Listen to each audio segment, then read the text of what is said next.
Cuma dalam 6 bulan, omset toko Shopee kalian bisa naik 3 kali lipat kalau lu cobain beberapa langkah sederhana ini. Hah? Kagak salah beneran, kagak. Karena gini, beberapa lama terakhir gitu ya, kita lagi menguji coba beberapa hal di Mia Agency, dan kita handle banyak seller nih. Apalagi dengan munculnya iklan GMV Max dan lain sebagainya, kita coba beberapa strategi, beberapa cara, dan ternyata terbukti ada yang naiknya banyak. Gitu kan, nyampe 6 bulan juga baru 1-2 bulan udah naik 20%, 30%, 50%, yang 100% pun ada. Jadi gua rasa kayaknya realistis banget nih bisa naik sampai segitu. Caranya gimana? Sebelum gua mulai, buat kalian yang baru nonton, jangan lupa buat klik tombol subscribe-nya dan aktifin lonceng notifikasinya ya. Oke, jadi gimana nih caranya biar omset toko kalian naik banyak di Shopee? Karena banyak banget kan teman-teman seller yang sering ngalamin kayak, aduh jualan Shopee itu kayak udah mentok gak sih? Ya kalau misalnya kayak tokonya omsetnya dapat segini, ya udah segini aja gitu, nggak bisa diapa-apain. Ya lu tungguin aja udah, pokoknya sehari dapat misalnya 20 order, 30 order, atau sehari 100 order, ya udah nggak bisa dapat lebih. Kayaknya ya udah segitu-segitu doang. Nah, terus gimana caranya biar bisa naik 3 kali lipat? Kunci pertama yang perlu kalian sadar adalah banyak seller kayaknya terlalu banyak fokus sama algoritma yang gaib-gaib gitu kan, yang sesuatu yang kita nggak bisa prediksi gitu kan. Nanti mintanya, aduh gue minta dari Shopee minta gini gitu, padahal lupa kalau kalian nggak perlu ngerti algoritma, kalian nggak perlu ngerti yang aneh-aneh. Tapi gini, lu harus sadar di balik order yang lu terima di Shopee itu ada manusia beneran, ada orang beneran yang klik dan beli barangnya. Bener nggak? Jadi kalau menurut gua, kalau lu mau laku, nggak usah pusingin sama algoritma, nggak perlu pusingin yang aneh-aneh.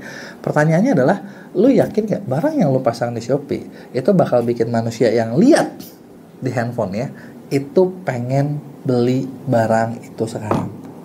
Atau jangan-jangan kalau misalnya gua tanya, lu kalian udah bikin tokonya udah bagus, oke, lu yakin nggak kalau lu sendiri yang lihat lu beli, kalau lu jadi konsumen ya?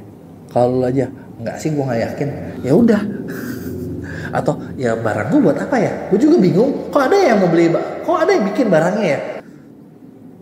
Nah itu kan berarti kan barang lu nggak memenuhi syarat utama buat laku dong, bener nggak? Karena ternyata fun fact-nya adalah syarat utama buat laku, mau jualan dimanapun, mau di online, mau di offline, mau dimanapun, itu cuma 2. Yang pertama adalah lu punya barang yang memenuhi kebutuhan orang-orang. Artinya ada orang-orang yang lagi butuh nih barang ini, gitu ya. Nah contoh sesimpel gini, lu sadar nggak sih sekarang di Indonesia lagi ada fenomena bendera One Piece?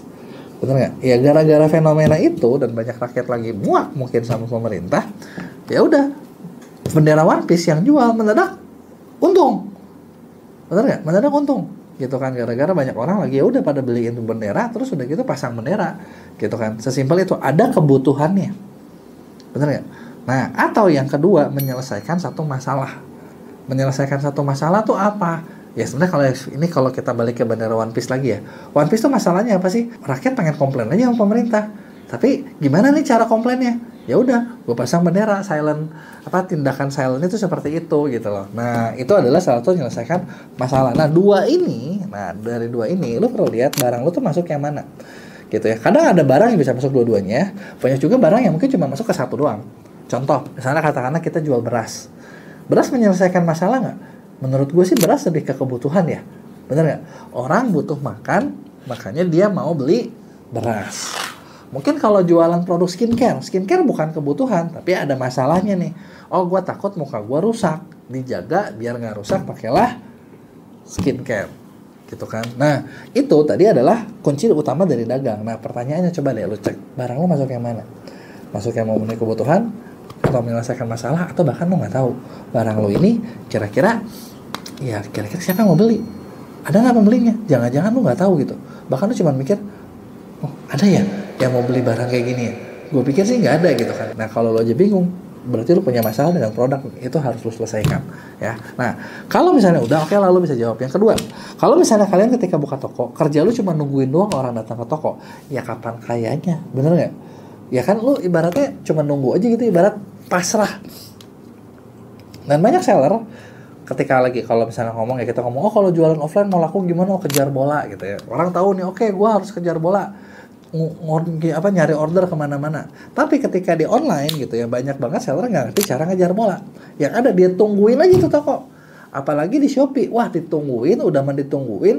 Lo tahu sendiri Shopee itu karakternya nggak secepat yang lain ya kan, bener nggak? Nah ketika nggak secepat yang lain dan lo tungguin ya, makin lama lah, dan makin lama lah derita lo, gitu kan, bener nggak? Nah terus gimana nih cara kita biar kita bisa nggak ngejar biar kita nggak nunggu bola, gitu kan? Nah caranya adalah pertama gini, kalau misalnya gue bahas di offline ya, kita bahas di offline, oke? Lo punya toko di mall, ya. Nah, lo perhatiin deh, ada toko-toko yang mungkin tak terlalu kecil, entah yang peduli, yang punyanya nggak peduli apa gimana gitu ya. Udah dia punya toko di store, diam aja pegawainya di store, nggak ada yang keluar. Padahal yang di mall itu mungkin banyak orang-orang yang lagi di luar, bener nggak? Orang jalan-jalan kan nggak langsung masuk toko lo, bener nggak? Pasti jalan-jalan di luarnya, di atriumnya, di mananya, bener nggak? Nah, seller-seller yang biasanya lebih ambisius atau lebih pintar dan lebih pengalaman, sering banget kayak barangnya dipajang di luar-luar. Kebayang nggak, dipajang di luar nih si barangnya nih, buat dikasih lihat ke orang, ya kan? Kasih lihat ke orang sambil ada SPG-nya, nawar-nawarin. Itu kan membuat ibaratnya gini, lu sadar misalnya ini gue punya toko gue lokasinya di satu tempat. Kalau misalnya gue diem doang, ya udah berarti gue nunggu traffic yang lewat sini. Tapi kalau yang pintar ngejar bola, dia mungkin bikin pameran di bagian mana, di bagian depan, di bagian atrium yang orang rame, bener nggak? Orang baru masuk, terus dia punya beberapa orang SPG-nya yang real ya, bener nggak? Itu kan udah otomatis trafficnya naik, bener nggak? Kalau misalnya kita nunggu doang, katakanlah mungkin yang lewat sehari cuma 100, ketika dia di tengah, mungkin yang lewat sehari bisa 1000. Nah, ketika 1000 probabilitas kemungkinan dibeli lebih tinggi nggak? Nah, ketika lebih tinggi ya lebih banyak dong buat laku. Nah, sama juga sama lo jualan di Shopee. Lo sadar nggak sih ketika lo jualan di Shopee, lo buka toko lo tuh nggak tahu di mana, ya kan? Nggak tahu di mana. Jadi lo harus bisa nyarinya kayak gimana? Nyarinya sebenarnya ada beberapa cara. Pertama, kalau misalnya kita ibaratin si penjual yang di mall, lu pasang di depan atrium. Nah, berarti lu harus bisa pasang banner, pasang spot, pengiklan atau gimana supaya barang lu ketika orang lagi buka Shopee itu kelihatan. Traffic Shopee besar nggak? Besar. Ketika lu bisa nongol-nongol di depan, nah ramai nggak? Kemungkinan lebih tinggi. Pertanyaan gua berikutnya adalah pasti kalian nanya, kalau gitu mahal nggak? Mahal. Ya tapi sekarang gini, lu maunya gimana? Lu maunya gratis semua gitu. Terus udah gitu mau ngapain? Bersembunyi di balik cerita gua seller pemula. Karena gua pemula, gua harus dikasih makan terus. Kalau nggak dikasih makan, gua mati. Lu tau nggak sih platform bakal bilang apa? Ya udah lu mati aja. Nggak mungkin dong kita bersembunyi di balik itu. Aduh, gua masih pemula nih, gimana dong? Gua pengennya semuanya gratisan, gua pengennya gimana. Kagak ada guys. Lu jualan, itu lu berarti masuk ke medan perang ya. Di medan perang kagak ada tuh yang cengeng-cengeng begitu, bener nggak? Nah terus gimana? Oke, tenang, gua nggak bilang semuanya harus masuk kayak lu masuk di paling depan. Itu cara pertama, masuk ke brand itu cara pertama. Lu bisa masuk dengan cara ya lu bayar, nggak ada sih sebenarnya yang lain. Atau lu kalau lu mungkin lagi di support produk lu masuk kategori pilih lokal atau apa, kadang lu bisa masuk. Yang kedua adalah kalau lu misalnya gini, lo harus sadar nih, kayak misalnya lo lagi jualan di offline, di mall, terus lo mau biar toko lo kelihatan lebih banyak di luar, ya. Nah, kalau misalnya kita promosi di mall, kan kadang kita juga terikat sama yang punya mall, bener nggak? Ada aturan-aturannya nggak? Ada. Mahal nggak? Mahal. Bisa nggak cara berikutnya? Bisa. Caranya gimana? Lo cari pelanggan di luar mall. Nah, di luar mall itu kan ada yang lain-lainnya tuh, bener nggak? Ada yang lain-lain, lo bisa tarik juga dong ke dalam mall lo, bener nggak? Bebas aturan nggak? Bebas. Gitu ya. Terus kalau kita kalau gitu gue harus gimana? Nah, konsepnya adalah buat narik traffic, intinya cuma satu. Lo harus punya banyak, kalau di online ya, banyak link ke toko kalian atau ke produk kamu. Linknya terus gimana? Apa gue cuma copy link doang? Lo copy link. Memang sih ada suka melakuin ya, copy link, kirim ke WA, lihat dong. Nah, kalau nggak pakai kalimat cuma copy link doang, apaan nih, nggak ada yang ngeklik, bener nggak? Lihat dong gue jualan ini. Nah, itu ada salah satu cara bisa datengin pengunjung ya. Tapi apakah bisa banyak? Ya tergantung berapa banyak orang yang percaya sama lo, berapa banyak orang yang mau lihat copy link lo, bener nggak? Nah, ini yang pertama. Yang kedua, biasanya zaman sekarang ini tuh selain itu orang tuh pada mulai banyak yang namanya bikin konten review tentang barang-barangnya, atau misalnya cerita tentang barang-barang yang dia jual. Nah, kontennya kayak gimana? Bentuknya bisa short video, lo bisa pasang di YouTube, lo bisa pasang di TikTok, lo bisa pasang di Instagram, lo bisa pasang di Facebook, bahkan lo bisa pasang di Shopee-nya sendiri. Nah, ini ibarat lo lagi nyebarin SPG punya brosur. Nah, brosur lo gimana ibaratnya brosur lo menarik apa enggak? Tergantung dari secakep apa lo bikin konten. Kalau konten lo menarik, orang bisa langsung beli. Kalau konten lo brosur lo ibaratnya berantakan ya, kata orang juga apaan sih, dia buang. Benar nggak? Nah, pertanyaan berikutnya, kalau gitu ada nggak caranya biar misalnya brosur kalian itu tahu-tahu yang megang, yang lihatnya banyak banget? Gimana caranya biar SPG-nya rajin? SPG rajin atau nggak itu ngomongin tentang lo kuat nggak, punya modal nggak buat nambahin iklan. Nah, karena gini, basicnya lo mau jual di YouTube, mau view-nya banyak gimana? Satu, pakai kreativitas. Kedua, ya lo ngiklan. Lo jual di Facebook sama nggak? Sama. Satu, pakai kreativitas, kedua iklan. Instagram sama, TikTok sama, bahkan Shopee Video sama juga semuanya. Jadi kalau misalnya mau rame gimana? Kan tadi gue bilang lo harus kejar bola. Cara kejar bolanya adalah tadi bikin konten yang banyak, kontennya sebarin. Ketika lo sebarin seperti ini, nah ini bakal lebih bagus gitu loh. Ada nggak cara lain yang misalnya biar lo nggak usah bikin konten? Ada. Lo mainin yang namanya affiliate. Karena affiliate yang bakal bikinin konten buat lo. Tapi pertanyaannya, affiliate mana nih yang powerful? Nah, itu lo harus cari lagi. Ya kan? Kayak di Shopee banyak nggak afiliatornya? Banyak afiliator di Shopee. Tapi apakah semuanya powerful? Belum tentu. Di YouTube Short ada nggak? Ada. Tapi apakah powerful semua? Belum tentu. Lo harus nyari produk mana yang cocok sama barang lo, cocok sama kontennya cocok apa enggak, dan komisinya berapa gitu kan. Nah, sekarang kalau gitu pertanyaan berikutnya, oke, tadi kan gue udah bahas betul saya kejar bola tuh bisa dengan cara bikin konten bisa kerja sendiri, bisa dengan afiliator. Nah, pertanyaannya, kontennya harus berapa banyak? Nah, jawabannya adalah kayak gini. Tadi kan gue ngasih tahu ke kalian, gue mau ngejanjiin kalian gimana caranya naikin omset 3 kali lipat dalam 6 bulan. Ya, nah omset 3 kali lipat dalam 6 bulan itu bisa terjadi kalau konten-konten kalian itu mukul dan bisa bikin orang buat beli. Nah, terus gimana cara buat belinya? Nah, fun fact-nya adalah satu orang itu pernah ada yang ngeriset di luar negeri. Untuk lo ngejual barang senilai $100 itu kurang lebih 1 jutaan ya. Berarti audiens itu perlu nonton konten kalian minimal 1 jam.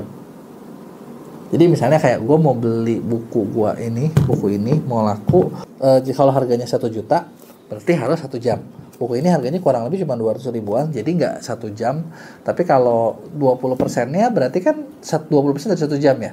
20% dari 1 jam berarti kurang lebih 15 menit lah. 12 menit sampai 15 menit. Pertanyaannya, berapa banyak konten yang lu punya, dan kalau di total cukup nggak durasi 12 menit atau 15 menitnya? Maksudnya gini, lu bayangin gue jual buku ini, terus gue cuma nge-review 1 kali, video cuma 1 menit. Buat dibeli, butuh nonton 12 menit atau 15 menit. Artinya satu orang buat mau beli buku gue kan harus nonton video gue yang menjelaskan 1 menit itu 15 kali, bener nggak? Mungkin nggak? Enggak. Orang keburu bosan. Nah, gimana caranya ya? Kontennya harus jumlahnya banyak. Supaya apa? Konten A, nanti dia nonton 30 detik. Besok dia ketemu lagi 15 detik. Bulan depan dia ketemu lagi 2 menit. Bulan depan dia ketemu lagi 3 menit gitu kan. Total nyampe kan 12-15 menit. Nah, ketika udah nyampe 12 menit atau 15 menit, disitulah orang bakal beli. Kayak kalau kalian tahu sih, kalau kalian main game, ya kan, kalau kita main game atau apa di HP kan sering ketemu iklan game yang pokoknya banyak deh. Ada game yang kalau di iklan di mana-mana, mau di Android mau di mana, muncul aja terus, bener nggak, dengan berbagai angle. Dan kita sih ngapain berpikir ini kok yang punya gamenya nggak ngabisin duitnya gila banget ya. Tapi dia memang ngerti, memang itu konsepnya. Lu harus ditonton seberapa banyak, dengan seberapa banyak itu bikin orang, wah udah deh gue coba. Nah, ketika dicoba barulah nanti mereka bisa ngelihat kan hasilnya kayak gimana gitu kan. Nah, jadi poin kedua ya tadi adalah, poin pertama barang lo laku atau enggak, poin kedua adalah barang lo tadi brosurnya banyak nggak, cukup nggak, bisa nggak buat bikin orang beli. Nah, sebanyak apa tergantung harga barang lo berapa, coba lo cek. Nah, kalau mau aman sih menurut gue ya, misalnya kalau barang harga gue 1 juta, berarti kan harus punya total video, durasinya totalnya 1 jam. Nggak mungkin dong 1 jam semuanya nyampe ke konsumen kan. Lu kaliin 3 jam total videonya. Nah, tinggal lu bagi aja 3 jam itu mau berapa. Oke, 1 menitan. Berarti lu harus punya 1 SKU 180 video. Nah, mabok kan bikinnya? Tenang. Kalau lu mabok, gue juga ngalamin kok ketika awal gue ngerti, oh iya ternyata anjir banyak banget ya. Tenang ya. Lu gak usah kerjain semuanya sendirian, lu bisa kerja sama pihak lain. Contoh gini, lu bisa kerja sama kita di MEAP. Kita lagi punya beberapa servis di mana buat lu yang mau ngiklan gitu ya. Jadi kita ada paket jasa GMV Max dan itu udah include dengan banyak konten. Jadi kontennya udah langsung banyak, gitu kan. Atau yang kedua, kita juga punya banyak kreator. Mea tuh sekarang mungkin salah satu MCN dengan kreator terbanyak di Indonesia, gitu ya, di Shopee maupun di TikTok. Nah, kita cari ini kreator-kreator buat bikinin konten buat kalian, gitu kan. Kalian mungkin cukup modal sampel sama budget iklan aja, itu udah bisa jalan. Nah, menarik kan, bener nggak? Jadi artinya kan bisa jalan nih. Ini bisnis lo bisa jalan, gitu kan. Nah, berikutnya, yang pertama udah bikin produk, yang kedua adalah siapin brosur yang banyak. Nah, kalau udah siapin brosur yang banyak, nah brosur lu, tadi gitu yang gue bilang, lu punya brosur, konten tuh cuma brosur tuh. Kalau misalnya mau rame, harus kreatif banget. Pasti FYP nggak ada yang bisa ngejamin. Nah, biar yang nontonnya banyak atau yang belinya banyak gimana? Lu harus modal yang berikutnya. Modal berikutnya adalah iklan. Jadi tugasnya adalah iklanin buat apa? Konten-konten yang udah bagus tadi, konten-konten yang udah banyak, konten-konten yang udah bagus kita iklanin yang banyak. Dengan begitu bakal kebentuklah orang-orang yang bakal lihat ya, gitu. Apakah ini harus di Shopee semua? Ataukah ini harus dicampur-campur? Sebenarnya dengan model Shopee sekarang GMV Max Shopee ya, lu tuh harus bisa menemukan orang-orang. Jadi Shopee tuh mau mengenali pembeli lu siapa aja, barulah nanti dia bakal mencarikan orang-orang seperti itu di iklan GMV Max-nya dia. Nah, makanya supaya lu bisa jalan di sini adalah lu perlu gabungin. Kalau menurut gue sih kuncinya sekarang tuh Shopee itu adalah GMV Max-nya perlu jalan. Yang kedua adalah iklan Meta Cepasnya perlu jalan. Dan kontennya perlu banyak supaya Shopee bisa mengenali orang-orang siapa nih yang cocok sama pembeli kalian. Orang-orang seperti mana supaya ketika kalian jalan iklan, Shopee bakal tampilin ke orang-orang tersebut. Nah, jadi di poin ketiga adalah pastiin iklan ini jalan. Nah, tapi iklan ini semua harus bisa diukur. Dan kita ngomongin naikin omset 3 kali lipatnya, itu sesimpel dalam waktu 6 bulan, kita perlu bisa naikin spend kalian 3 kali lipat. Ibarat gini, kalau selama ini ngiklan sebulan berapa? 5 juta gitu ya. Nah, berarti kita harus bikin jadi 15 juta sebulan. Wah, gua keluarnya makin banyak dong. Bentar. Kan ROAS-nya kalau misalnya udah GMV Max sekarang tuh bisa lebih terjamin. Nah, lo keluar lebih banyak, tapi kalau misalnya lo dapat lebih banyak, rugi nggak? Menurut gue sih nggak rugi dong, bener nggak? Contoh misalnya lo keluar 5 juta, dapat katakanlah berapa? 30 juta. Ketika lo keluar 15 juta, kalau misalnya lo bisa dapat 100 juta atau 150 juta, kenapa nggak? Masih untung kan? Bener nggak? Omsetnya lo naik nggak? Naik dong. Yang dari tadinya berapa? Jadi 3 kali lipat. Nah, kuncinya ada di situ, gitu kan, kuncinya ada di situ. Nah, cuman buat memastikan ini semua jalan, yang tadi kan barang harus dicek, kontennya harus banyak cukup, brosur-brosurnya, yang ketiga adalah iklannya. Dan ketika iklan juga perlu dicek juga SKU lu udah siap belum buat iklanin, karena SKU lu itu ibarat kan kalau misalnya konten kan cuma brosur ya, brosur buat ngelihat, tapi kan ketika orang itu udah lihat brosur, orang kan pengen lihat barang. Nah, barangnya bikin orang mau check out sekarang nggak? Nah, itu ada di SKU lu. Ketika SKU lu oke, semuanya oke, ya udah, 3 fase ini udah lu lewatin, 3 poin ini, itu gue jamin omset lu bakal naik 3 kali lipat. Nah, tinggal pertanyaannya, dari langkah 1, langkah 2, langkah 3, menurut lu mana yang paling susah? Kasih tahu ke gue di komen, gue pengen tahu pendapat lu, kasih tahu kirim pertanyaan lu, bakal gue bikin jawabannya di Q&A. Jangan lupa buat like dan share. Kalian seller pemula dan capek udah buka toko, harapannya setinggi harapan orang tua, tapi hasilnya selalu masuk di kerak bumi. Gitu nih, kalau lu seller pemula, gue mau spill apa aja sih hal-hal yang sebenarnya tuh nggak boleh lo lakuin. Ya bukan nggak boleh sih, tapi kalau lo lakuin ya toko lo nggak akan naik gitu loh.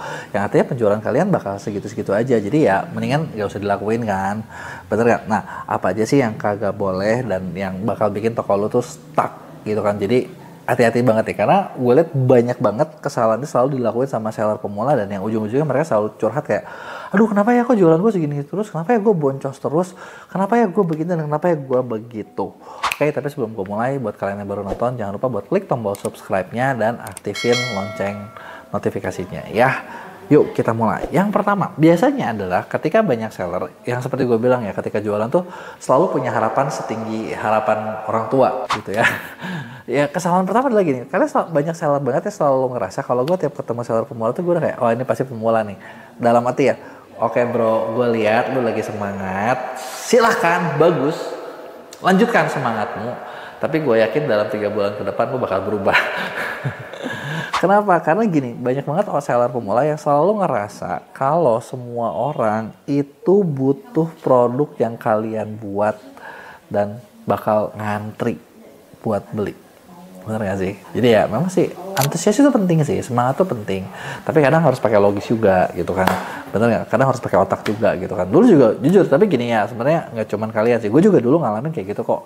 Awal-awal kayak kita mau bikin barang, mau jualan pasti kayak, wah ini semua orang pasti bakal beli, ini semua orang pasti bakal ngantri nih. Tapi kalau udah kayak sekarang kayak, enggak lah gitu kan. Oke, gue mau bikin sesuatu, ya udah gue riset marketnya sedetail mungkin. Tapi gue selalu balik kaki menjejak bumi gitu kan. Jangan sampai kakinya udah nggak di bumi gitu kan, mikirnya udah wah ini pasti langsung laku, gua jualan ini 1 tahun gua bisa liburan keliling dunia langsung satu keluarga gitu kan selama 1 bulan gitu kan. Nggak, jualan tuh nggak seindah itu gitu kan. Ketika lu jualan barang, kalau lu berpikir semua orang bakal beli, lu tuh bakal ekspektasinya terlalu tinggi dan terus kalian pasti bakal banyak blunder. Blundernya gimana ya? Sesimpel gini deh. Kalau kita mikir semua orang bakal beli, lu mau bikin konten gimana pun, kan pasti bakal beli. Betul nggak? Iya kan?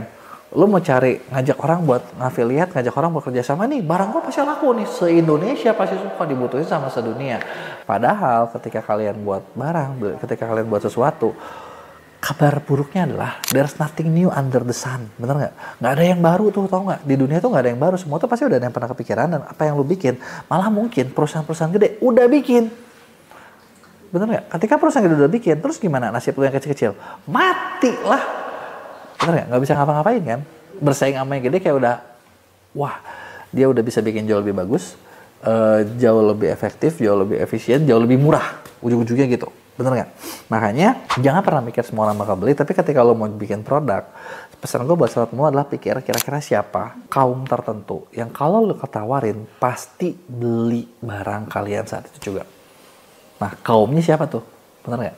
Nah kalau dia pasti beli, berarti kan dia tuh punya satu masalah yang kepepet banget. Mungkin kalau orang kayak udah sakit itu, sakit perut tingkat tinggi, yang kayaknya kalau dia ketemu WC langsung keluar banyak deh gitu. Nah, berarti kan harus tahu nih siapa nih yang butuhnya. Itulah yang perlu kalian cari tahu gitu kan. Masalahnya apa dan bener nggak produk kalian menyelesaikan masalah itu. Kalau misalnya produk kalian menyelesaikan masalah itu kalian pasti bakal lebih gampang buat jualannya. Bahkan gini, jangan ini kalau yang dari gue ngalamin ya.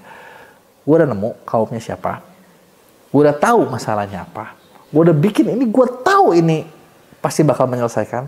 Tapi ada masalah berikutnya, tahu nggak apa? Masalah berikutnya adalah meyakinkan mereka kalau itu benar-benar mereka butuh. Dan itu tuh butuh waktu lagi semuanya. Gitu kan. Jadi makanya seller pemula tuh pasti banyak yang wah harapannya tinggi banget. Sabar dulu Kak. Sabar dulu deh ya. Sabar dulu Pak, Bu.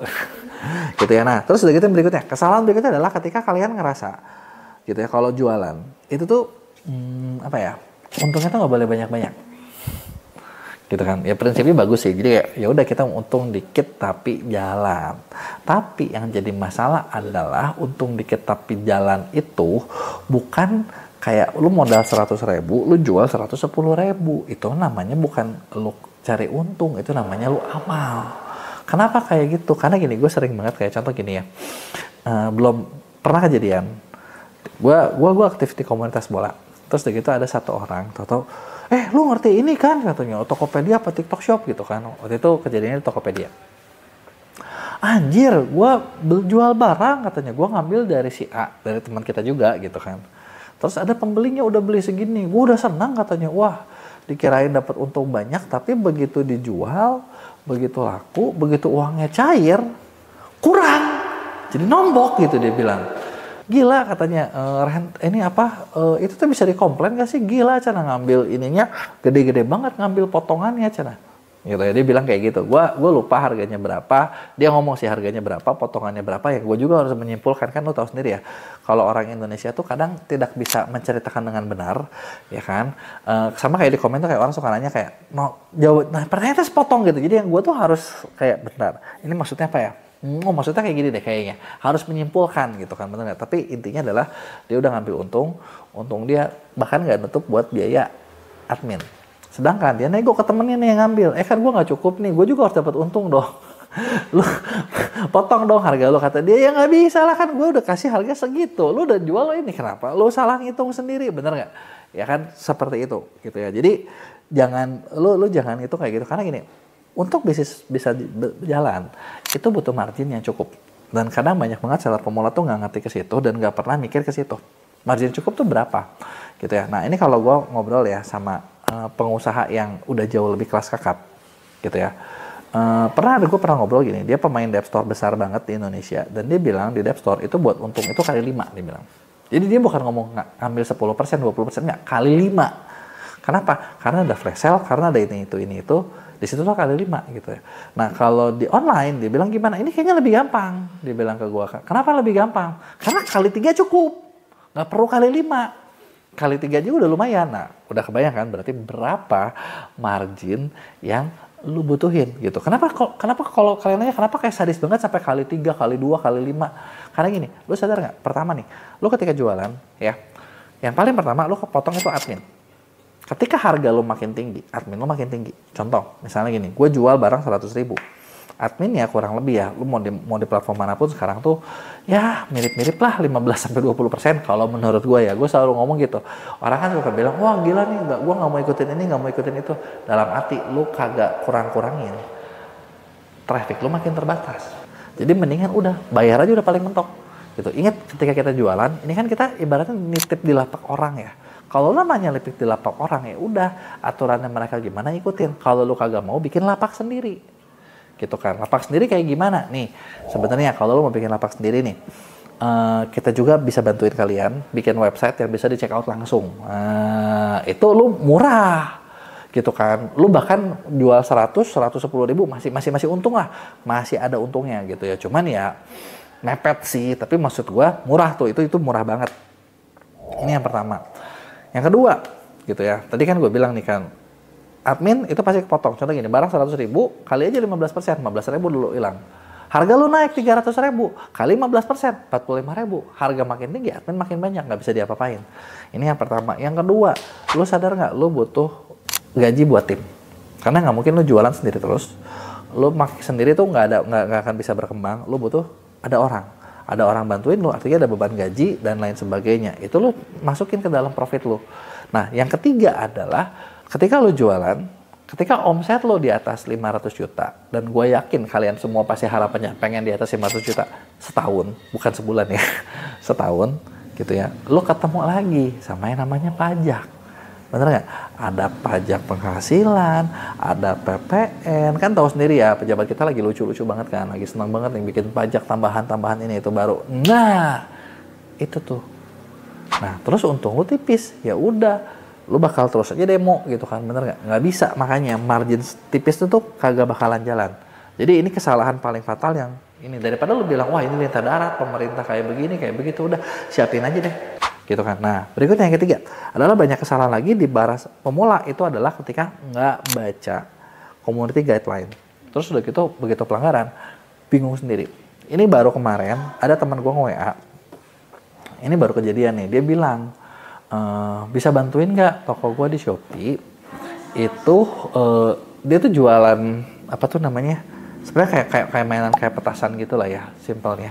Tapi dianggap smoke bomb gitu. Jadi kategorinya pelanggaran, harus dihapus, dia telat, jadinya dia kena pembatasan tokonya. Ya gue bilang ya, itu ada di notif, lu pasti kagak baca. Iya sih, kayaknya gue nggak baca gitu kan. Nah, terus gue mau bikin toko baru, bisa bantuin nggak buat mindahin? Ada nggak sih cara buat mindahin barang langsung dari toko lama ke toko baru gitu otomatis? Gue bilang ada, mass upload. Lu harus mainin Excelnya tuh agak rumit tapi bisa, kata gue.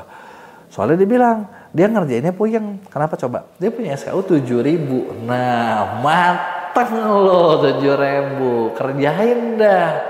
Mabok. Gue bilang, wah kata gue nggak ada sih yang ngerjain kayak gitu. Tim kita biasanya ngoptimasi toko. Biasanya tuh kayak, dan itu tuh kayak paling per 50 SKU, 100 SKU. Ya kalau mau lebih boleh bayar gitu kan. Karena kan ngerjain, ya kalian tahu kan, mindahin satu kali 7.000 itu kerjaan beberapa bulan juga, bisa jereng juga tuh mata tuh ngerjainnya. Ya, nah tapi itulah kan, nggak mau baca community guideline, nggak mau ngerti community guideline, begitu kena repot. Padahal kalau misalnya ketemu sama orang platform, mereka selalu bilang kayak, lu baca tuh community guideline, ada aturan baru begini begitu. Tapi ya biasa, kita sebagai seller kan, apa sih, udah biarin aja gitu kan. Nah kalau nggak mau repot kayak gimana ya, lu bikin website sendiri yang gue bilang. Itu lebih simpel ya. Nah, terus berikutnya satu lagi nih. Ini kesalahan yang paling banyak dilakuin banyak seller juga adalah ketika lu tuh baru juga buka, terus suka FOMO, suka ngeliat orang tuh, orang lain ngapain nih, kok live rame ya, gue mau ikutan. Coba-coba ikutan apa yang orang lain lakuin, padahal belum waktunya. Kenapa gue bilang kayak gitu? Sekarang gini, Vera ngomong lah, lu baru bikin toko, terus lu nge-live streaming. Live streaming itu kalau menurut gue ya, salah satu sumber traffic yang paling mahal. Gue pernah ngebahas, jadi kalau kayak, emang kalau gitu gue harusnya nyari ngapain nih? Gue pernah bikin video tentang kayak, kalau lu ini tuh biayanya mahal, mana sih yang mahal, mana yang murah nih? Lu lihat ya videonya, ini review dari gue ya.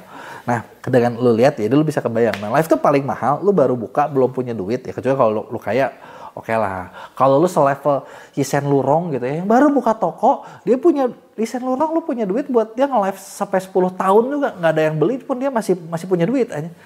Ya kan? Kalau kalian nggak di level situ, bentar, mikir dulu. Bukan gua nggak boleh nge-live, tapi mikir dulu nih, kalau lu baru buka, modal lu terbatas, carilah trafficnya yang murah-murah dulu. Ya. Boleh sih yang berbayar, bukan nggak boleh. Tapi kan kalau yang murah-murah bisa diefektifin, bisa dapat duit dulu. Barulah nanti lo investasi makin lama makin naik, dan lo bisa jualan makin tinggi gitu. Karena kalau bukan apa-apa sih, live itu ya tadi gue bilang, live itu paling mahal. Kita sendiri di MEA, kita punya sih kan, MEA itu sekarang salah satu dari top MCN. Jadi kalau kayak kalian mau cari kreator, kita bisa ngurusin. Kita juga salah satu top TSP, TikTok Shop Partner. TSP itu jadi ngurusin kayak buat konten, buat live streaming gitu kan. Itu kita bisa bikinin. Sekarang kita mau masuk lagi ke agensi tier 1-nya Ads Enterprise. Lagi mengarah ke situ. Kalau udah itu berarti kita jadi top juga untuk iklan TikTok Shop.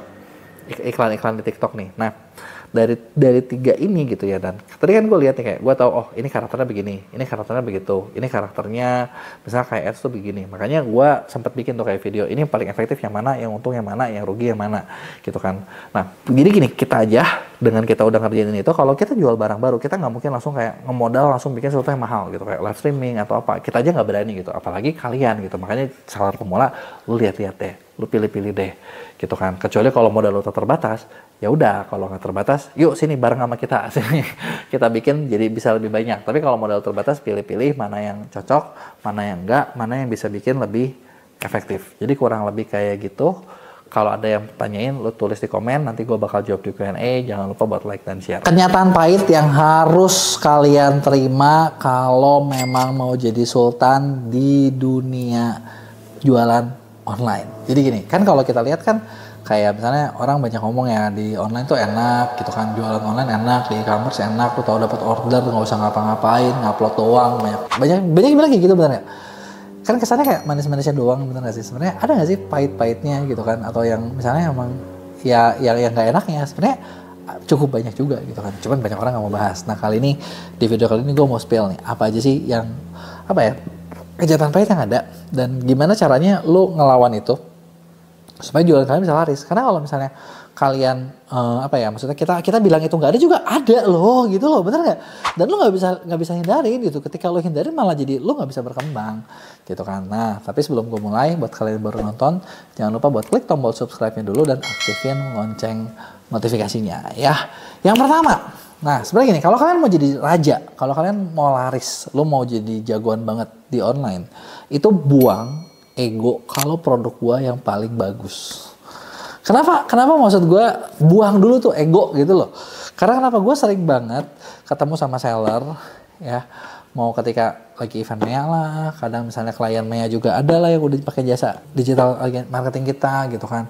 Terus bahkan kan kita juga punya program pendampingan ya, program pendampingan buat seller, ada lagi yang kayak gini gitu kan. Semua tuh selalu ngerasa kalau ya produk mereka tuh udah paling bagus gitu. Produk gue tuh udah paling bagus, gue udah paling tahu gitu. Bahkan gue pernah meeting waktu itu sama teman lama ya, yang dia tuh lagi mau bikin brand gitu kan. Terus dia nanya ke gue kan, gimana nih caranya biar gue bisa jadi rame gitu kan.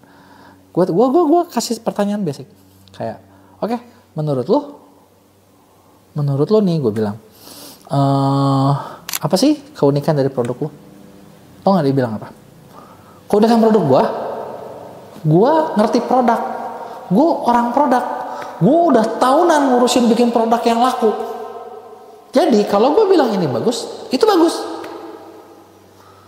Gue langsung kayak,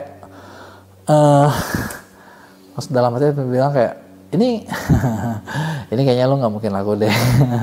Dan kebuktian sih yang gue lakuin, yang apa ya, maksudnya feeling gue kebuktian sih, kejadian. Memang gue nggak ngomong secara langsung to the point ya, lu nggak bisa ngomong kayak gitu, tapi kan ya karena nih orang misalnya kayak lu teman orang kenalan lama yang lebih tua yang wah harus dihormati, kayak tahu ya kalau ketemu sama Gen X kan gayanya begitulah ya, ngerti lah kan. Nah kalau Gen X kan kayak gitu kan, padahal gue kayak pengen ngomong ya lu nggak bisa lo, nggak mungkin bisa laku kayak gini, tapi ya udahlah gue diem. Terus gue bilang ya kayaknya sih mungkin kita perlu cari keunikan yang lain. Karena keunikan itu nggak bisa dijual, bener nggak? Tapi gue ketemu maksudnya banyak salah adalah egonya selalu produk gue tuh paling bagus gitu. Udah kalau gue yang bikin apa sih bagus dah? Gue udah ngeluarin waktu lama buat bikin itu semua. Dan lo tau gak? Orang gak peduli anjir. Lo mau bikin itu produk 1 hari, 1 tahun, 10 tahun, 100 tahun, semasa hidup lo ngurusin menyempurnakan produk, orang kagak peduli. Yang konsumen peduliin adalah gua lagi mau apa. Bener gak? Apa nih yang gue butuh? Gue lagi lapar, gue pengen makan. Gue sakit perut, gue butuh obat. Lagi musim hujan, gue butuh yang hangat-hangat gitu loh. Mereka cuma peduli apa yang kejadian sama mereka gitu. Nah itu yang harus kalian ngerti. Jadi lo harus ngerti kalau ya orang cuma peduli apa yang mereka mau doang. Mereka gak peduli sama yang lain. Gak peduli sama pikiran lo, gak peduli sama apapun yang lo bikin. Gitu kan. Nah karena mereka cuma peduli sama apa yang mereka mau, coba lo cari tahu.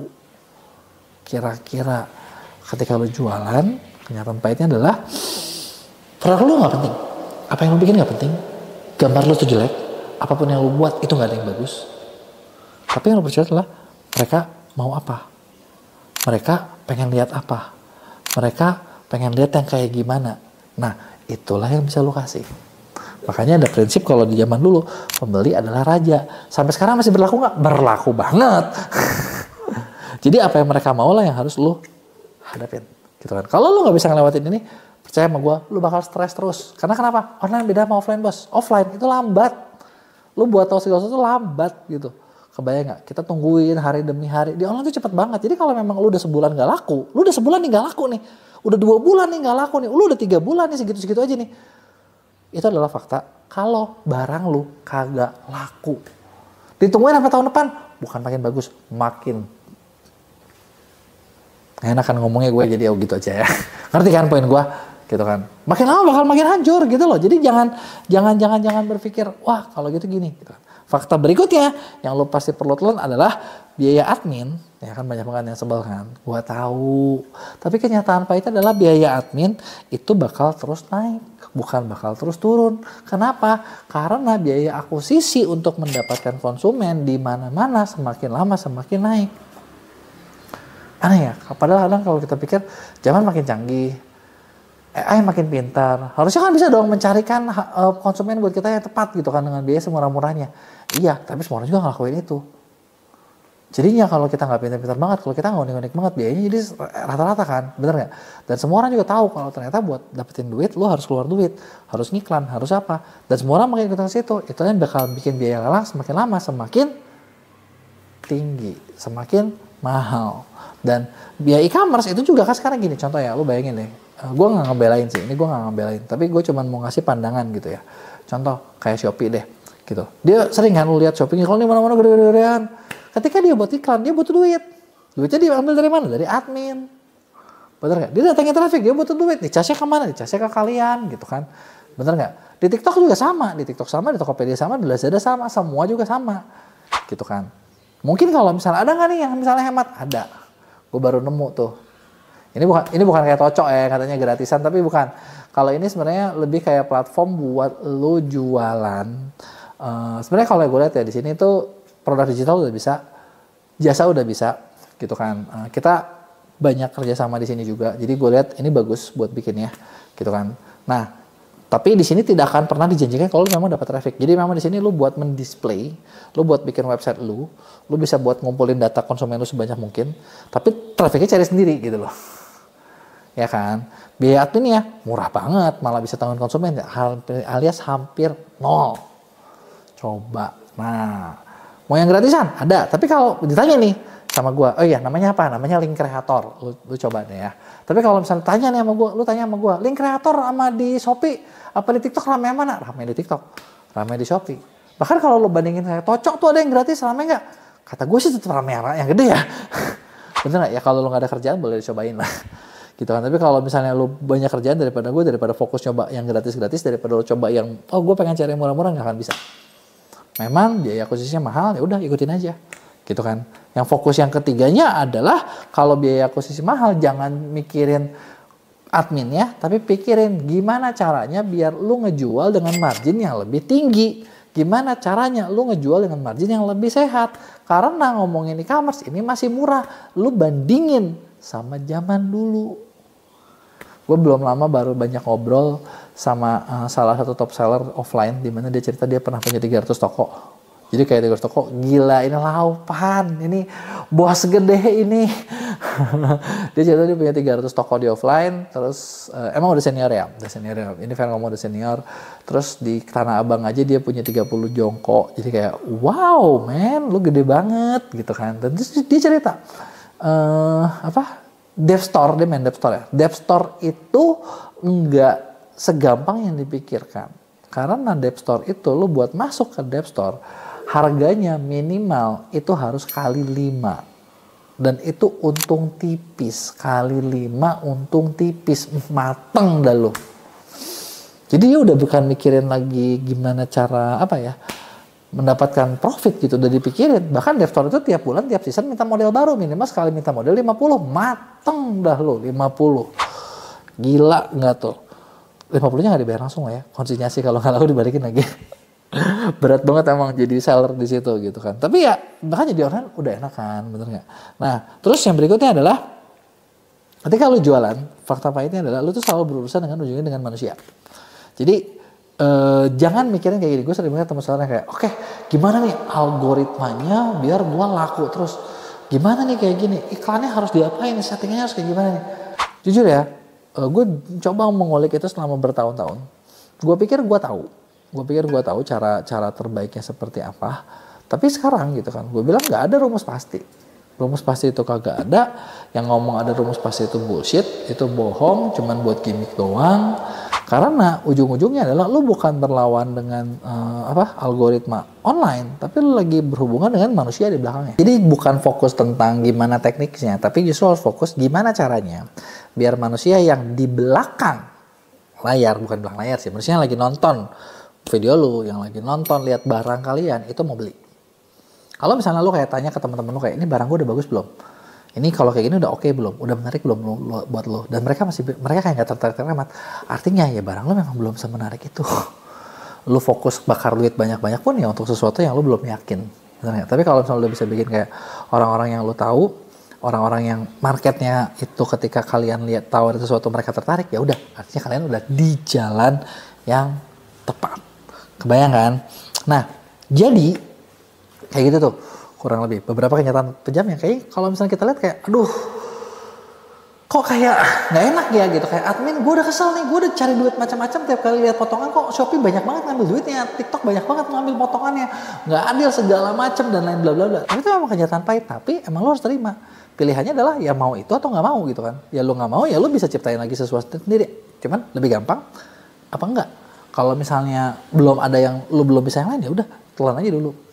Karena kan fokusnya adalah kita making money kan, kita buat duit kan, betul nggak? Fokuslah ke gimana caranya lu dapat duit, jangan fokuslah ke gimana caranya orang lain dapat duit gitu. Karena ya itu caranya mereka, ya e-commerce juga pasti butuh, bener nggak? Terus barang lu juga ya, kita udah ngerasa barang udah bagus, konsumen yang nggak mau beli ya lu mau ngomong apa? Gitu kan, bener nggak? Maka dari itulah lu butuh strategi yang tepat biar bisnis kalian bisa kebangun, bisnis online e-commerce kalian bisa laku gitu kan.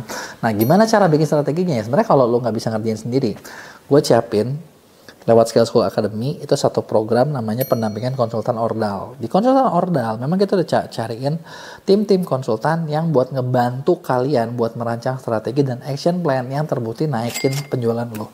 Jadi gue bukan bahas kayak semacam ini, bukan cuma kayak kelas online ya, tapi lebih tepatnya adalah gini. Biasanya setiap ada klien yang masuk sama kita, setelah kita interview cukup detail, kita udah analisa tokonya, kita bikin target. Misalnya oke, omset bulan ini 20 juta, mau nggak buat bulan depan kita naik jadi 50% misalnya. Nah, oke, misalnya kita udah bikin target, sesuatu yang kita udah tahu caranya, baru kita bikinin action plan-nya seperti apa, harus ngapain, harus ngelakuin A, B, C, D, E. Jadi kalian tetap melakukan, dan rata-rata 80% yang gabung di program ini, gue lihat targetnya nyampe, gitu.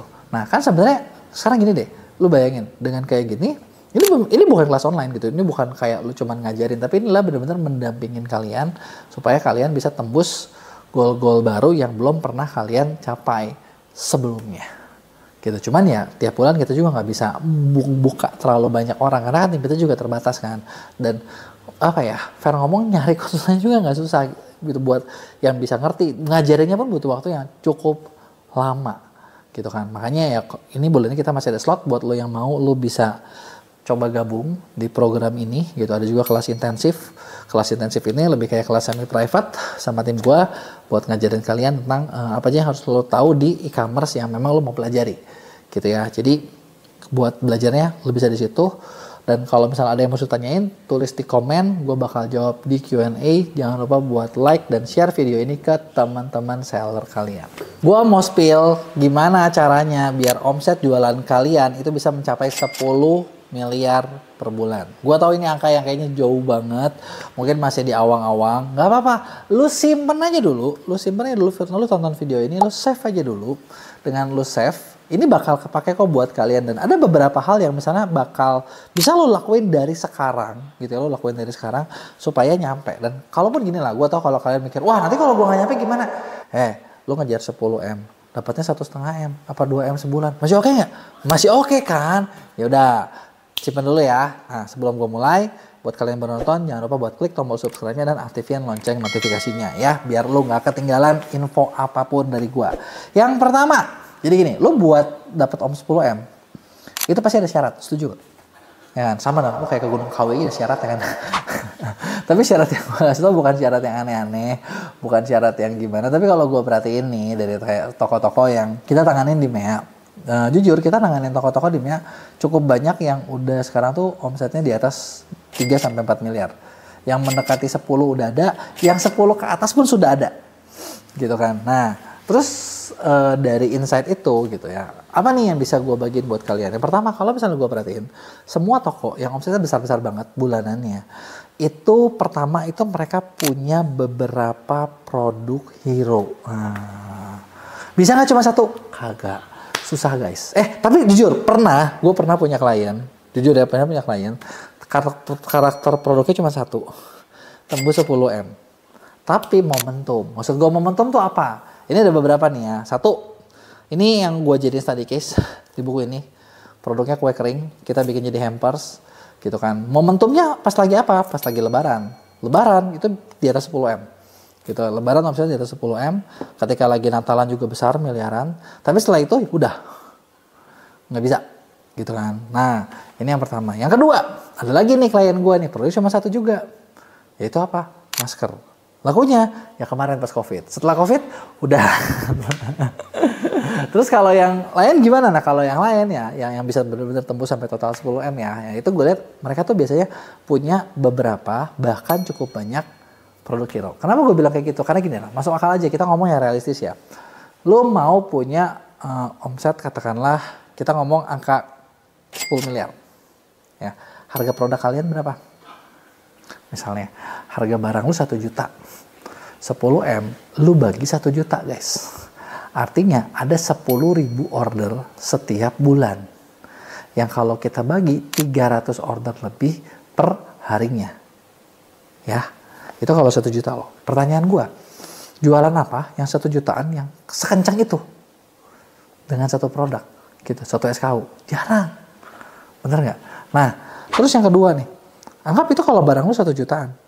Mayoritas barang yang kalian jual biasanya di level UMKM paling 100 ribuan. Yang artinya lu butuh 100 ribu order. Lebih kagak masuk akal lagi. Bener gak? Kalau barang lu dibawa cepek 20 ribuan. Wah udah gak usah dibahas. Panjang banget. Bener gak? Gede banget jumlah order yang harus dikejarnya. Bener gak? Nah tapi kalau misalnya 10M kalian itu kebagi. Dan kalian perlu ingat adalah setiap produk, setiap SKU itu punya pangsa pasar. Pangsa pasar dalam artian gini, misalnya katakanlah gue mau jual kaos nih, kaos. Ya, pasar kaos tuh berapa sih se-Indonesia gitu loh. Ya gede mah gede, tapi kan kaos yang lu jual bisa jadi market leader nggak? Harganya berapa? Lo range, misalnya gini, katakanlah kita jual kaos harga 300 ribuan. Pasarnya pasti lebih dikit daripada yang 50 ribuan. Ya kan? Nah ini kan lu juga harus tahu nih, mau segmentasinya di mana, mau jualannya di mana. Nah ini adalah hal-hal yang perlu kalian perhatikan dan perlu kalian pelajari gitu kan. Itu yang kedua. Dan kalau cuma barangnya satu, gampang banget ketembak. Nah makanya ketika lu punya beberapa, bahkan lu punya banyak, ibaratnya gini, lu punya satu item yang mungkin ini bisa ngasilin 1 M. Yang ini 500 juta. 1 M-nya lu punya 5 M. Ada yang 2 miliar satu, 7 M. Ada yang 500 jutanya berapa? Sekian. Nah, kurang lebih kayak gitu. Jadi strukturnya seperti itu. Itu adalah produk-produk hero, produk-produk superhero yang nyumbangin omset. Apakah buat menghasilkan produk superhero itu caranya gimana sih? Apakah langsung gue ngupload 100, nanti gue tungguin? Kalau gue lihat sih strateginya tiap e-commerce beda-beda ya. Maksudnya cara Shopee mungkin beda sama cara TikTok. Cara TikTok mungkin beda sama cara Tokopedia. Tapi kalau misalnya gue perhatiin ada satu benang merah yang bisa kalian ambil. Buat ngelatih superhero atau SKU itu memang kelihatan dari awal ketika kita upload. Ketika kita upload, kelihatan nih ini bakal rame atau bagus. Enggak gitu kan. Dan lebih bagus lagi emang begitu awal langsung lo kasih iklan aja, lo kasih traffic aja yang gede. Karena ketika lo kasih traffic, lo bisa ngelihat respon orang tuh bagus apa jelek. Kalau bagus lo terusin, kalau jelek kagak usah lo terusin. Jadi itu adalah syarat pertama ya. Nah terus yang kedua apa? Nah yang kedua adalah gue gak ngomongin syarat. Syarat tuh cuma satu doang gitu doang. Yang kedua adalah kalau lo mau rame, lo harus bisa bikin produk lo itu jadi word of mouth. Nah, apa yang orang omongin bisa nggak dibikin viral? Karena dengan kayak gitu, lo bakal cukup banyak menghemat marketing budget, ya kan? Karena produknya diomongin orang di mana-mana, jadi hemat. Kalau misalnya kita nggak diomongin orang, di iklan sendiri bisa nggak? Bisa juga. Kuat nggak? Oke. Kalau kuat atau nggak pasti nanya, untung nggak? Ya untung, ya udah terusin. Gitu kan. Jadi lu harus dapetin perhatian, bikinlah supaya emang ya diomongin orang terus gitu. Ketika diomongin terus, lu pasti bakal lebih gampang. Gitu kan. Nah, terus yang ketiga adalah, dan salah satu caranya juga buat lu mengefektifkan yang tadi lu ngomong syarat, perlu diomongin orang. Yang ketiga, untuk lu diomongin orang, cara paling gampang menurut gua, itu adalah ketika lu bekerja sama dengan, dalam tanda kutip, ribuan buzzer. AKA affiliate. Gitu ya. Bukan buzzer biasa, karena kalau buzzer biasa, gimana ya? Kalian pasti pernah lah lihat misalnya postingan siapa viral, terus itu ada yang komen itu macam-macam. Nah ini biasanya ada satu grup nih, gue tahu satu grup yang kerjaan jualannya itu gini, misalnya nih lagi jual apa nih, jual pelangsing misalnya.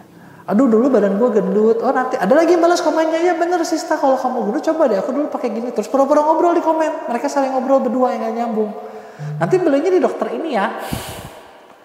Dan ini sebenarnya ya fake semua gitu kan. Itu kan buzzer ya maksud gue ya. Apakah mereka punya apa ya maksudnya dipercaya? Belum tentu. Apakah mereka punya image yang bagus? Belum tentu. Nah beda kalau misalnya